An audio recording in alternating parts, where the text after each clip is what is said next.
Bueno, un brote de inmigrantes sufrió nuevamente un naufragio en el mar Mediterráneo con más de 100 personas a bordo, las cuales pudieron salvar a poco más de solamente la mitad, según fuentes de la Armada italiana. Hay una crisis inmigratoria bastante fuerte, hemos dado cuenta, ¿cierto?, en este noticiero varias veces de este tema.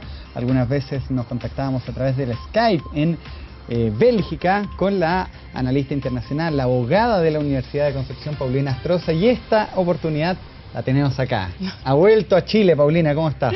Aquí muy bien, gracias, y lo prometido es deuda. Sí, pues varias veces conversamos, hablamos de la Haya, hablamos de esta crisis migratoria, sí. Hemos hablado de los nacionalismos que están surgiendo en Europa, para qué decir Francia, ahí con el Frente Nacional, en Grecia también hay varios de esos temas, pero conversemos, no gastemos más tiempo en presentaciones y veamos cuál es la situación, a tu juicio, actual que está viviendo Europa con esta crisis migratoria. Mira, yo creo que la situación hoy día está a un nivel muy crítico. Ya uno puede ver las distintas, no solamente informaciones que están llegando desde el Mediterráneo, principalmente lo que está ocurriendo en Grecia, sino también hoy día vemos una situación muy complicada también en Calais, que en Francia, con africanos que desean pasar a través incluso del Eurotúnel, arriesgando su vida, pero en situaciones muy críticas para poder llegar a Inglaterra, el Reino Unido, que está hoy día provocando que no solamente Europa se esté cuestionando respecto a las medidas que se han ido adoptando, sino también en otros países. Sumemos a esto Hungría, la frontera serbio-húngara, también es otro tema muy complicado, en el cual el presidente Víctor Orbán hace tiempo atrás incluso decidió la construcción de un muro para evitar que vía Serbia pudieran también inmigrantes poder acceder a territorio europeo. Creo que hoy día la Unión Europea está en el fondo cosechando un poco lo que ha sido su falta de política migratoria real y concreta. Ha faltado voluntad, hubo mucho tiempo incluso negación realmente del fenómeno, pero que por distintos factores, dentro de ellos evidentemente los efectos de la primavera árabe, está haciendo que hoy día veamos a personas que están buscando salvar su vida porque están arrancando de la guerra, porque están arrancando de ISIS, porque están arrancando de el hambre y situaciones de conflictos internos muy graves, y una de las posibilidades es Europa. Ellos están buscando llegar a Europa. Pero están arrancando de crisis políticas, crisis migratorias que en alguna manera fueron originadas también por líderes mundiales, muchos de la Unión Europea. Se me hace una figura, estoy viendo las imágenes también de estos naufragios que hay en Lampedusa, de lo que ocurre entre Cuba y Estados Unidos, que tratan de escapar de su país para llegar a un lugar mejor, que en este caso sería la Unión Europea. Mira, ¿la Unión Europea, Paulina, está pagando las culpas de sus pecados? Yo creo más que culpas, una cierta, en primer lugar, como yo te decía, una negación durante mucho tiempo de lo que se venía.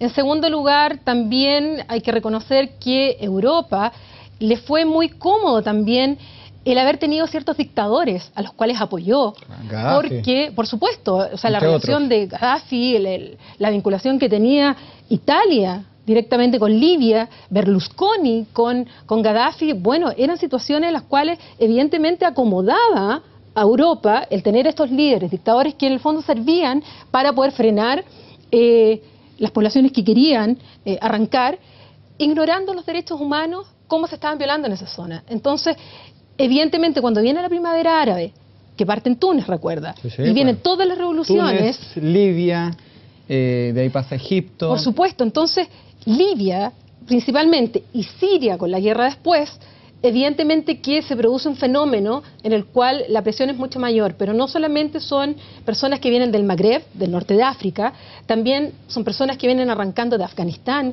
de Irak, de Irán, de Eritrea, de Somalia. El África subsahariana también tiene mucha migración. Sí. ¿Sabes qué? Estoy viendo el Twitter y bueno, estamos en directo, si usted quiere preguntar algo también a Paulina, esa es la idea también de que estemos a esta hora también en directo. Cristian Arévalo te pregunta... bastante al hueso la pregunta. Dice, ¿esta crisis de migración ya no tiene vuelta atrás? Y él agrega, porque ahora ya no solamente van a Europa, sino que están yendo a otros lugares, por ejemplo, el Reino Unido. A ver, bueno, primero el Reino Unido está en Europa y es parte de la Unión Europea. Es una isla, pues. Lo que sí no está en Schengen, que eso hace una diferencia también respecto a Schengen, el tratado de Schengen que permite cierto libre tránsito en toda Europa. Exacto. Mira, yo quisiera pensar de que hay una vuelta atrás, pero creo que no soy optimista ni en el mediano, ni en el corto ni en el mediano plazo. Falta mucha voluntad también como para poder resolver este tema y es muy complejo. Europa trató un tiempo, como yo te decía, bueno, mantener ciertos y apoyar ciertas dictaduras que frenaran estas olas de inmigrantes. Y por otro lado también intentó a través de la ayuda humanitaria, con cooperación al desarrollo, tratar de atacar el problema en los países, tratar de que esos países tuvieran mayor estabilidad, tuvieran mejores condiciones de vida para que no sintieran la necesidad de ir a Europa. Lamentablemente muchas ayudas cayeron en los propios gobiernos corruptos, africanos principalmente, y mucho ese dinero que iba para comida, que iba para establecer condiciones mínimas de vida, se quedaron en los propios gobiernos. Entonces también Europa ha visto que por esa vía de la ayuda al desarrollo, la cooperación, la ayuda humanitaria, también tiene sus límites. Creo que la situación hoy en día es muy compleja. Europa, desde el punto de vista político, es muy difícil un discurso al interior de los países de la Unión Europea que trate el problema migratorio, que trate la inmigración. Estamos viendo que en muchos países el discurso anti-inmigración, que incluso se le acusa a la Unión Europea de transformarse en una frontera, la Europa frontera se habla, eso está llevando a que muchos partidos nacionalistas, con un discurso muy, muy duro a la inmigración, estén ganando muchos votos. Yo te decía, y lo recordábamos, el avance del Frente Nacional en Francia con Marine Le Pen, que se peleó con su padre en algún momento, pero el caballero dijo, bueno, a mí denme un mes de ébola y yo arreglo el tema de la inmigración. Declaraciones de Le Pen. Lo que pasa en Grecia también con el surgimiento de la aurora dorada. También movimientos nacionalistas que dicen volvamos a los orígenes, ¿para qué hablar de otras naciones? ¿Van de la mano también con este fenómeno, el nacimiento de estos nacionalismos? Yo creo que están, no te podría decir, es un poco el huevo y la gallina, la verdad es que están muy unidos, se refuerzan uno a otro. Creo que esta situación hoy día ha llevado a que personas como tú mismo señalas, como Marine Le Pen, está ocupando mucho el discurso anti-inmigración. Ella hoy día va como cabeza de lista justamente en Calais para las próximas elecciones regionales en diciembre. Y su discurso en Calais, que hoy día vemos como africanos incluso se han instalado con tiendas de campaña, con cero condiciones higiénicas, sanitarias, las mínimas, están hoy día en Calais. Y ellos, bueno, ella está con ese discurso muy fuerte y con un alto porcentaje en votos. Están llegando varias preguntas, Paulina. Fíjate que Sebastián Aburto dice, ¿existiría la posibilidad de las personas llegando a Europa pudieran ser trasladados a otros países? Eso es lo que se está discutiendo hoy día. De hecho, la Unión Europea, la Comisión Europea, hace un tiempo atrás propuso ir en ayuda tanto de Italia como Grecia, que son los países que más reciben inmigrantes, para que estos puedan ser distribuidos por cuotas a través de los distintos Estados miembros. Lamentablemente, las propuestas que hizo el actual presidente de la Comisión Europea, Jean-Claude Juncker, no fue aceptado por los Estados miembros. No aceptaron las cuotas que la Comisión Europea había determinado para cada país. ¿Por qué no? Porque lo que yo te decía, en primer lugar hay un reforzamiento lamentablemente de mucho prejuicio, mucho miedo al inmigrante, mucho rechazo porque hay un sector de europeos que sienten que primero ellos van a ocupar las ayudas sociales, porque van a ocupar los trabajos, y sobre todo en países donde hay un alto grado de cesantía, porque pueden atentar contra su cultura, que es el caso de Francia principalmente, o también está muy unido al miedo a que esto puede ser una amenaza para su seguridad. Y recuerda también que está muy ligado a los a los combatientes europeos que se han ido a Siria o que se han ido a Irak, que luego vuelven y muchas veces vuelven también dentro de estos grupos de inmigrantes. Entonces hay un miedo a atentados que puedan ocurrir en territorio europeo. No, y también lo de Francia, y se mezcla todo. La mezcla de culturas, muchas veces Francia también está pagando los pecados de su tiempo de colonialismo y tiene que recibir muchas veces a inmigrantes, en especial de África, para qué decir Alemania, con los turcos, ¿cierto? Y los turcos que llegaron a reconstruir Alemania después de la Segunda Guerra Mundial lo han tenido que recibir y ahora hay un choque cultural fuerte. Pero hay que distinguir, hay que distinguir en lo que son los refugiados, sí. Que son aquellos que... Pero acuérdate tú, Paulina, las declaraciones o el llanto de esta niñita que tenía que volver a su país frente a Angela Merkel. Sí, por eso te digo, hay que distinguir entre los refugiados, que son aquellos que tienen un sentimiento de amenaza a su vida, sea en sus países de orígenes y miedo a que sus vidas corran peligro, ya sea por razones de raza, de opinión política, de pertenecer a un grupo particular, y que buscan, por lo tanto, salvar su vida. Sí. Y por otro lado están los inmigrantes económicos, que son aquellos que quieren ir a Europa por una vida mejor, por un trabajo, muchas veces también por reagrupamiento familiar, porque ya tienen a la familia viviendo allá. Y ese tratamiento, desde el punto de vista incluso del derecho internacional, es distinto.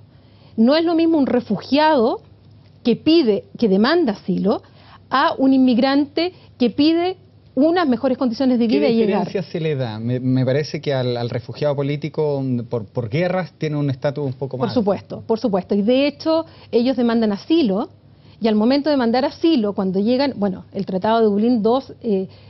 una vez que ellos llegan a un país de la Unión Europea, es en ese primer país donde ellos demandan asilo.